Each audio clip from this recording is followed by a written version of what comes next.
Hey everybody, it's Josh. I want you to ask yourself, what makes you happy in life? What gives you purpose? What gives you fulfillment? If you could snap your fingers, create a life that you could have your purpose, your fulfillment, and your happiness, your peace, and your joy, what would it be? I used to think about this all the time. I used to live in the past. I used to go back and think, if there was something I could change in my life, what would it be? Maybe I'd buy a stock when I had the opportunity, buy Bitcoin when it was a couple dollars or a couple cents. Maybe I would change something that was very embarrassing in my life. Well, there are so many things that were embarrassing in my life. It'd be hard to pick just one. But when God saved me at my lowest point in life, there was something that happened that was akin to Christ fulfilling the Old Testament prophecies. Now, I've read different numbers of how many prophecies Christ fulfilled of the Old Testament. I've seen some that are debatable. But I have to say that when God saved me, He showed me how the prophecies of my youth were fulfilled. And what does that mean? It doesn't mean that I was some divine being like Jesus was.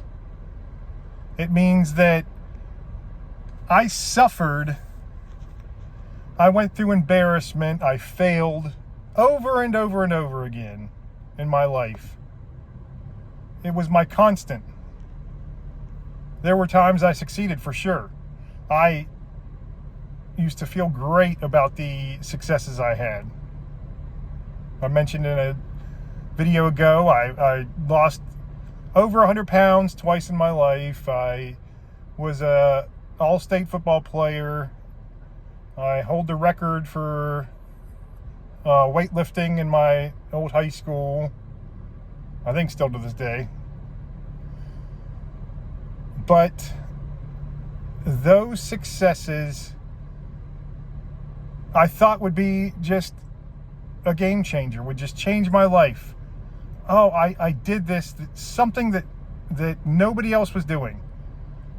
You know, I lifted so much weight, but nobody else could do that in high school. And then what did it mean? It meant nothing. It meant nothing in my life. Sure, it helped me shape my identity. It helped me be a little bit more popular in school. The only reason I was really popular is because I used my social anxiety to have a sense of humor. Because when I got nervous, I would just start making jokes. It didn't matter if it was at my own expense or somebody else's expense. I would just start making jokes. And I got a lot of friends that way. I got a lot of friends because I was a good athlete. Because I was strong. I wouldn't really say I was a great athlete. I was a good football player and I was a good weightlifter. But all of that, these successes, they came, and then there was a brief time of fulfillment. There was a brief time of self-congratulations and fulfillment. Like, wow, look at how great I am. You know, I just thinking about how great it was that I accomplished this thing on my own. Something that I never knew, because when I was younger, I didn't even know how to play football. I was a freshman in high school. I joined the team. The coach told my parents, well, you might as well just not even have him play next year because he really isn't very good at football. He really is just horrible at football, actually. I played 2 snaps during my freshman year. I got in the weight room that off season. The varsity coach saw me and said, he is going to be starting both ways his JV year, and he's going to be a good football player. He believed in me. I never had anybody, aside from my parents, believing in me. And I didn't really understand how much that meant to me. So, even though I really didn't even understand the game, except for my responsibilities and my position, I became an all-state football player by the time I was a senior. But I was too concerned with partying. I was too concerned with all kinds of other stuff, so I never went on to college to play. That was the plan for a little while, but between the time football was over in my senior year and the time college started, I was already in such horrible shape. It was just awful. So that didn't work out. And I used to regret it. After college, I began to love football, watching football, and I wished I'd played. I wished I'd gone and seen what I could do at least. But that regret, it just kind of ate at me. So would I have gone back and changed that? I don't know. It wouldn't have. With my mindset, I was not ready to commit to doing something like football.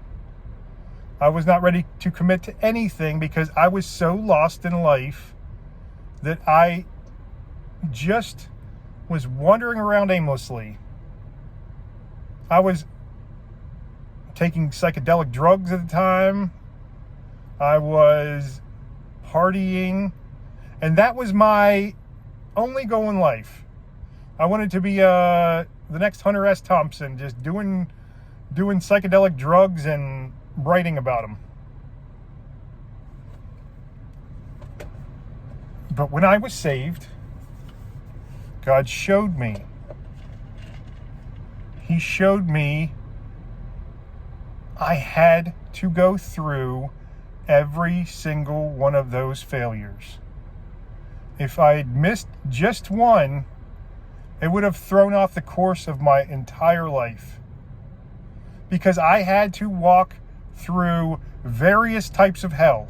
I went through mental hell after the fallout of these psychedelic drugs when I was an older teen in my young 20s.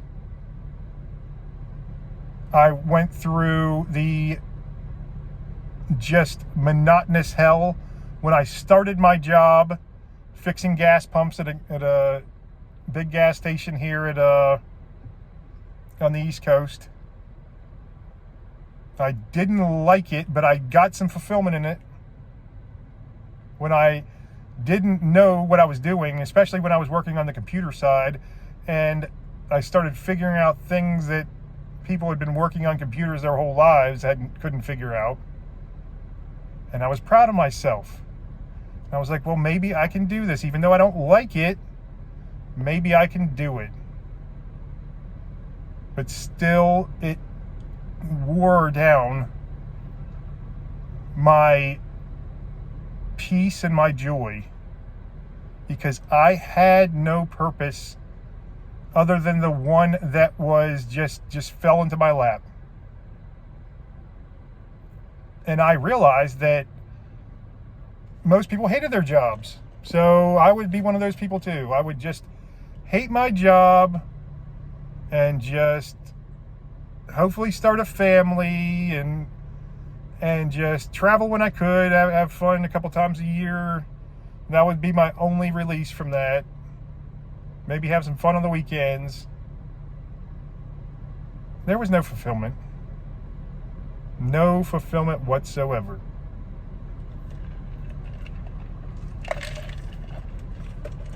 So when he showed me that all of that stuff was necessary, I thought about it again and like, what would I go back and change if I could change anything? Would I tell my younger self that God is there for you? He's there for you all the time. Can't you see these signs?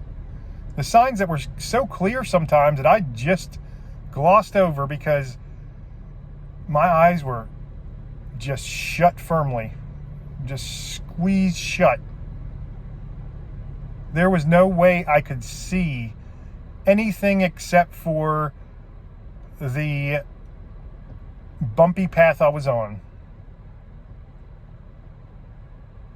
But then when my back started hurting, finally it got so bad and I needed back surgery and my nerves were damaged and it was awful. I had 3 more back surgeries after that. So there went that purpose. There went, even though I didn't like that job, at least it was a decent paying job. It was security for my life. I would have something to take care of my family with. It was gone in an instant. I was in shock. I didn't know what the hell to do. I was, for the first time in my life, just completely scared out of my mind. And I'd been through that existential hell after the psychedelics, but that was different because I was still young and I could still bounce back. I actually did bounce back when I stopped doing all that and I got myself exercising and lost another 130 pounds that time. Got in an amazing shape. Met my wife. I'd always bounce back. But then, talking to my doctors, there's no cure for nerve pain. They explained, unless something new happened, I'm going to be in this pain my entire life. I was scared out of my mind. And that fear stuck with me. And I lived through 13 years of hell. And while I believed in God, I did not think he was an intervening God. So I just kept getting beaten by unseen forces. There were deaths. There were suicides. There was agony of every sort. There were miscarriages. There were... It could have been worse. Sure. Everything could be worse. Everything could be better. To me, it was rock bottom.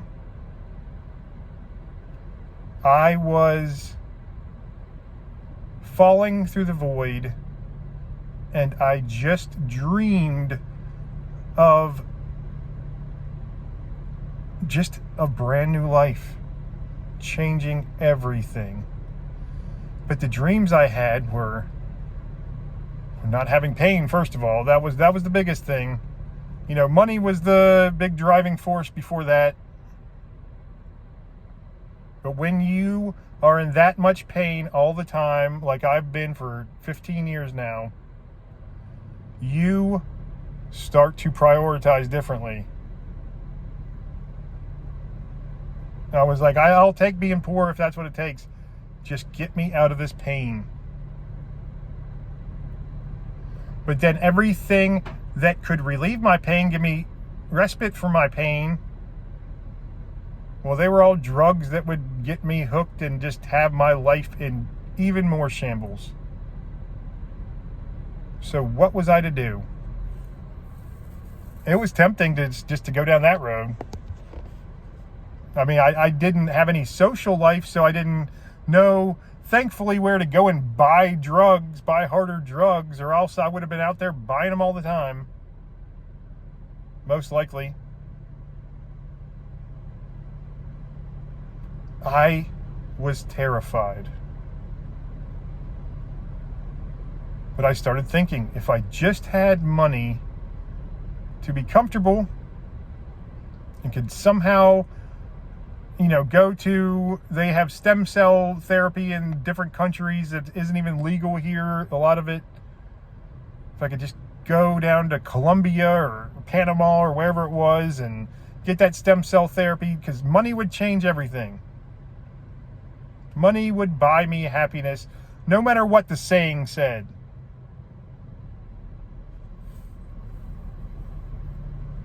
So I dreamed of that life. I was a victim. I felt sorry for myself. That was my new identity, whether I liked it or not. What's your identity? What do you let control your life? Or do you take control yourself? What's your purpose? Let me ask you this. If everything was taken away from you, would your purpose still matter? Would it still be the same? Everything you loved. I talked to plenty of people on here, who are homeless or in poverty. I talk to so many who have nothing. And some of them are just desperate. And my heart breaks for them. But some of them have found more joy while they were homeless than they ever did before when they had money. They might not have been rich, but at least they were making a living for themselves. They were putting a roof over their head. And now God saved them. I know my one friend on here, Jesse, if you're listening, I love you, brother. He's been through some tough times, and I'm not going to get into any of that because it's nobody else's business. But I know he has changed his life. He is out there doing what he can to spread the light, spread the word of Christ. The Bible tells us, Jesus tells us, we should take up the cross daily, deny ourselves. Our only identity should be Christ. I am a follower of Christ. It's true, I'm a father, I'm a husband, I'm a son, I'm a brother. And that stuff, yeah, it's important. Being a father is what I thought my purpose was. I thought, well, at least that's my purpose in life. At least I have something. But then I was an anchor dragging down my entire family, including my children.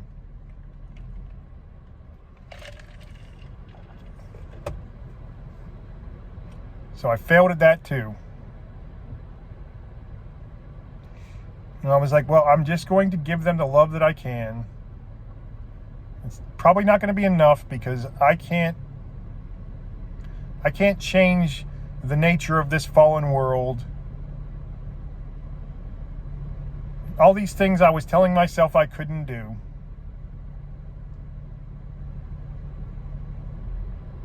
But my purpose, it still is being a father. But my identity is through Christ. And none of that meant anything. Anything. As much as I loved my children, my little girls, it was nothing until I was saved.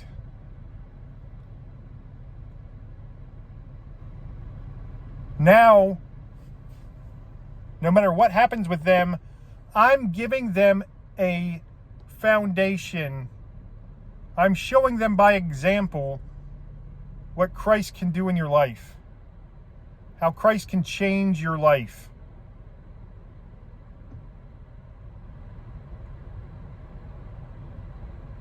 It's the only thing that matters to me anymore. The only thing. My love is projected through Christ. He fills me with a love that transcends anything in this world. It transcends anything I knew.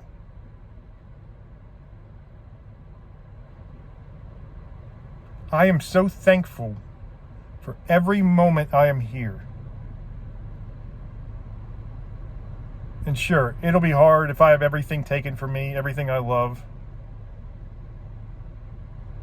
And I pray to God that He allows me to keep my children safe, allows me to guide them the way I'm directed to guide others, to try to help all of you. But if He decides that there's something else for me, and He shows me without a doubt, this is what I need to do, I will follow no matter what. Now, this is not something I say lightly, because if somebody would have said this to me before I was saved, I would have said, you're a nut job. You are a cultist, insane person. There is no way I'm going to listen to the voices in my head and follow them around like somebody who's clinically insane, someone with schizophrenia or something.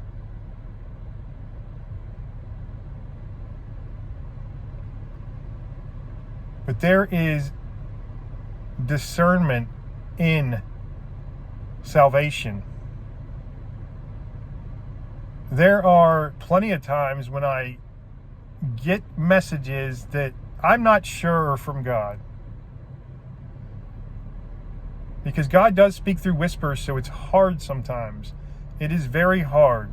Is He nudging me a certain way? Is He telling me a certain thing? Or is this the demons, my ego, who has always controlled me, just leading me astray?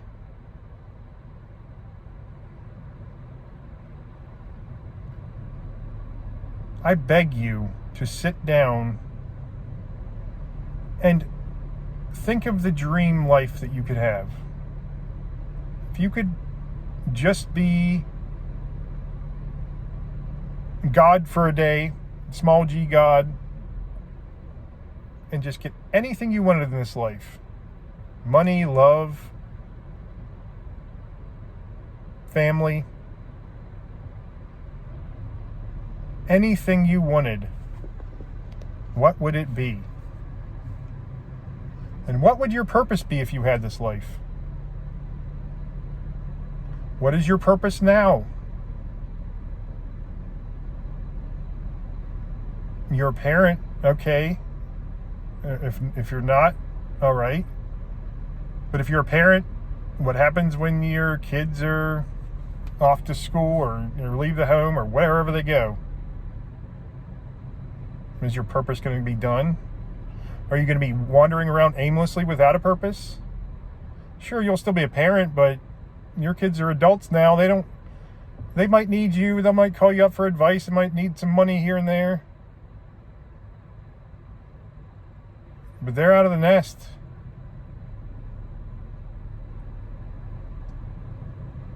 It will always have meaning to you, but what is your purpose?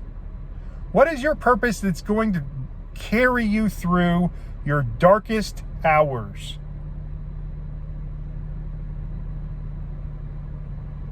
And I say, what makes you happy? And it's true, you should think about that. But happiness is overrated.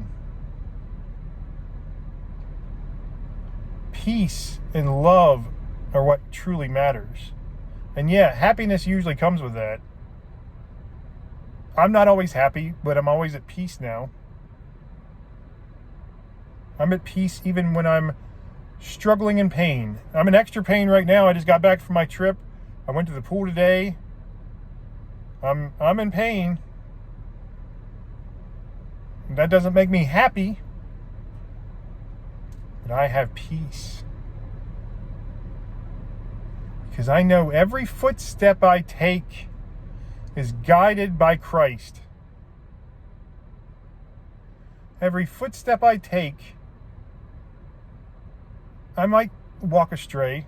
I'm human. I'm going to do it quite a bit. I catch myself all the time, and I'm a work in progress. We all are always a work in progress.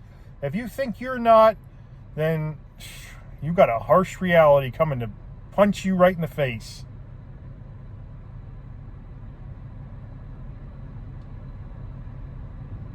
I'm telling you.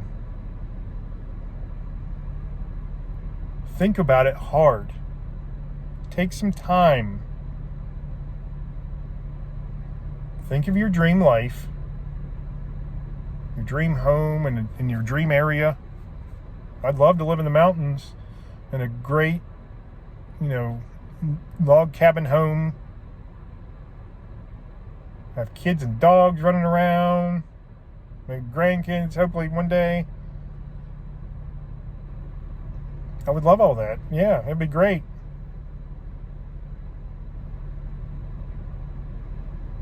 And if I get that one day, that's awesome. If I don't, I still have my peace, my love, and my purpose. If I never drag myself out of the poverty I've been in for 15 years, that's what happens.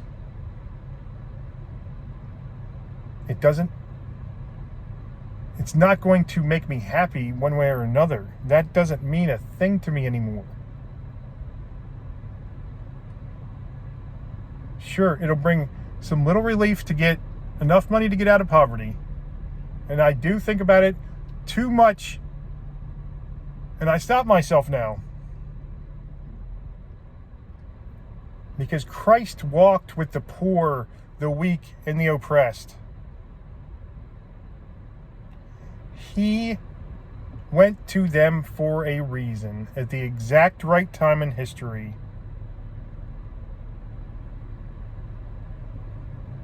And he helps those of us who, it's usually the lower middle class and poor who have the most profound awakenings. Because with someone who's already rich, already powerful, they already worship themselves. You look at the celebrities, there's very few Christians. They might call themselves Christians, but do they act like it?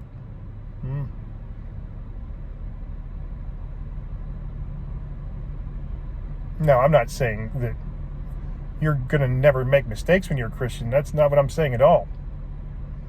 What I'm saying is,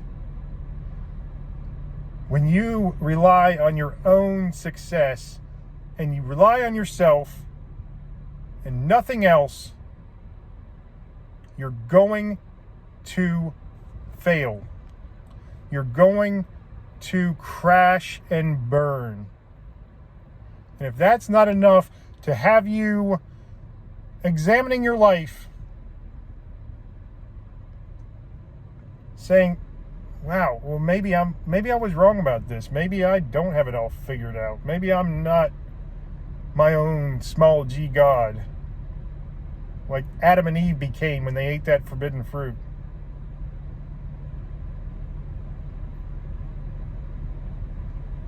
If that's not enough, crashing and burning from the very top, well, hopefully something comes along that is enough.